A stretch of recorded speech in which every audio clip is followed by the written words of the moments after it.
नमस्कार दोस्तों, इस समय सिरसा के अंदर किसानों का धरना चल रहा है।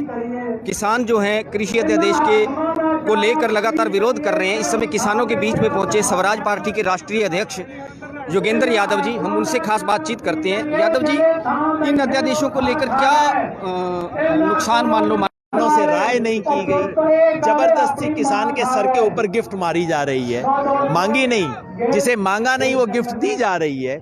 ये 3 किसान कानून क्या है मैं आपको सिंपल भाषा में बता देता हूँ। पहला कानून है जमाखोरी खोलो, ब्लैक मार्केटिंग खोलो कानून। अब बताइए, जमाखोरी से स्टॉकिस्ट को फायदा होगा, थोक व्यापारी को फायदा होगा, किसान को क्या फायदा हो सकता है? दूसरा कानून है कॉन्ट्रैक्ट खेती वाला, जिसको मैं कहता हूं बंधक किसान कानून। पंजाब के किसान ने देख लिया आलू का कॉन्ट्रैक्ट करके, जब मंडी में रेट ज्यादा होता है तोड़ो, एमएसपी छोड़ो कानून।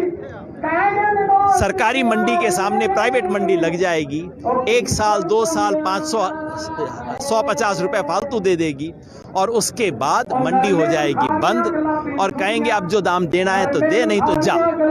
यानी कि पिछले 60-70 साल में किसान के सर पे जो छप्पर लगा है वो छप्पर टूटा है, लीक करता है, किसान परेशान भी होता है। अब मोदी जी कहते हैं कि तेरा छप्पर तो टूटा हुआ है, लीक कर रहा है, ऐसा करते हैं तेरा छप्पर ही हटा देते हैं, तेरे को नीला आकाश दिखाई देगा, तेरे को रात में तारे दिखाई देंगे, ले तू तो आजाद हो गया। किसान कहता है मेरे को ये आज़ादी नहीं चाहिए, मुझे अपने सर पे पक्की छत चाहिए, मेरी छत हटाओ मत, बस ये मामला है।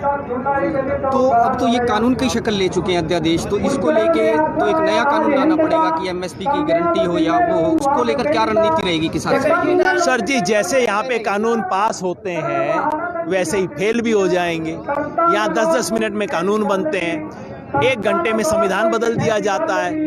तो भाई ऐसे में किसान कहता है जैसे पार्टियों ने संसद में कानून पास कर दिया वैसे ही किसान सड़क पे कानून को फेल कर देगा।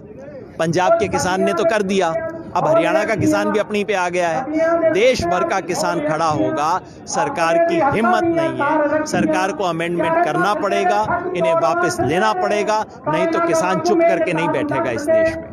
आगे आंदोलन की रणनीति क्या रहेगी? जैसे आज आपने डिप्टी सीएम की आवास का घेराव करने, इसके बाद की रणनीति क्या रहेगी आने वाले समय में? आज तो एक सिंपल टारगेट है जी, हरियाणा का किसान कह रहा है कि भाई या तो कुर्सी या फिर किसान। ये दुष्यंत जी, रणजीत जी अपने आप को देवीलाल जी का वंशज बताते हैं, वंशज तो हैं, अपने आप को उनका वारिस भी बताते हैं।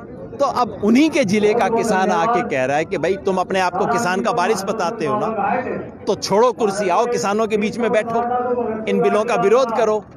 और अगर नहीं करना, अगर कुर्सी ज्यादा प्यारी है तो चिपक लो कुर्सी से, फिर अपने आप को किसान का वारिस कहना बंद कर दो और फिर किसान तुमसे सुलट लेगा अपने आप। ये तो पहला कदम है। पंजाब के किसान ने पहला विकेट ले लिया, उसने बादलों की टांग खींच के उनको उतार दिया। अब हरियाणा का किसान कहता है दूसरी विकेट मैं भी लूंगा, तो वो भी उसको करेगा और उसके बाद पूरे देश के अंदर यह आंदोलन फैलेगा। अभी भी फैल चुका है। 25 तारीख को सिर्फ हरियाणा पंजाब में नहीं हुआ, तमिलनाडु में हुआ, कर्नाटका में 2 दिन बंद रहा, महाराष्ट्र के जिले जिले में चलाया गया। ये पूरा देश का आंदोलन है, देश भर में फैलेगा और आप देखिएगा कितना बड़ा बदलाव इसमें आता है। यहाँ के किसानों ने फैसला किया है कि शुरुआत आज की रैली से है और इसके बाद में पक्का मोर्चा लगाया जाएगा इनके चौटाला के घर के सामने, वहाँ पक्के मोर्चे पे इनसे मांगा जाएगा, उसके बाद आंदोलन आगे बढ़ेगा। लेकिन मोदी जी और जो हरियाणा गवर्नमेंट है उनके सभी नेता यही कह रहे हैं कि एमएसपी जो है वो खत्म नहीं होगी, तो इसको लेकर आप क्या मानते हैं? भाई अगर एमएसपी की गारंटी है तो किसान कहता है आप इसको कानून में लिख दो ना। आप कहते हो एमएसपी को कोई फर्क नहीं, गारंटी है, लिख दो, कानून में लिख दो ना आप। और ये लिखने की सिफारिश मेरी नहीं है, ये मेरी बात नहीं है, ये तो मोदी जी की अपनी बात है। मोदी जी जब 2011 में गुजरात के मुख्यमंत्री थे तो उन्होंने कहा था, तब सरदार मनमोहन सिंह को उन्होंने रिकमेंडेशन दिया था कि एमएसपी को कानूनी हक बनाओ।